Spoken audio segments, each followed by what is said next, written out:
Welcome to Larry's Variety Show. So, Tara Fowles' art is nice but hates China. And this image really evokes a lot for me because this is clearly an empathetic person. She wants society to be peaceful and she wants people to have a good life. That's what I get from an image like this. And she probably hasn't seen the full video of this, where this guy zigzags and blocks the tank, and the tank stops, doesn't run over him, tries to go around him. The guy goes on top of the tank, talks to the tank driver, and then civilians come by and tell him, "Hey, get out of the way." And I really do encourage people to look into Tiananmen Square and try to see the Chinese narrative on it, and maybe the truth is somewhere in the middle. Or maybe it's all lies and it truly was a color revolution. Based on what I've seen and the evidence I've seen, I would say it's closer to color revolution, but I'll leave that for you to decide. And this is the second thing I found of Tara Fowl. Art is nice, but she hates China. She blames China for fentanyl.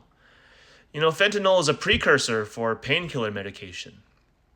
And taking painkiller medication is different from culture to culture. That's all I'll say. This is one of those videos where I feel like they tell 80% truth, but 20% lies. It's a Wired video I watched a long time ago. Supply chain expert answers Chinese manufacturing questions. Tech support Wired. As a kid, I loved Wired magazine. And so let's talk about this video. I'll give you the summary so you don't have to watch it.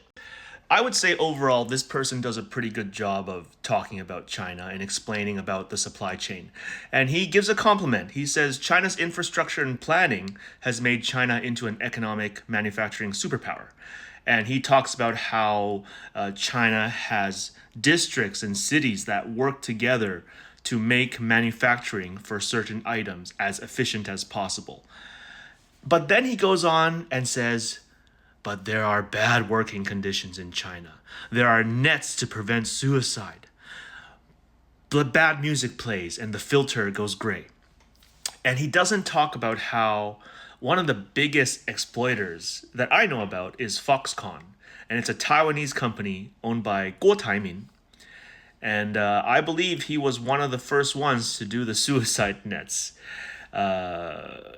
People who have worked in Taiwan, the work culture is similar to Japan. It can be archaic and brutal and a slog.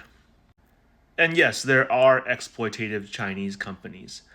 But I just find it interesting in this video, he doesn't talk about Foxconn Taiwanese when he talks about the poor working conditions and the suicide nets in China on some of the factories. I hope that working conditions keep improving. I am always one to side with the laborers and the people doing hard work in this world. And as I watch the video, I find that, I do think it's mostly a fair video.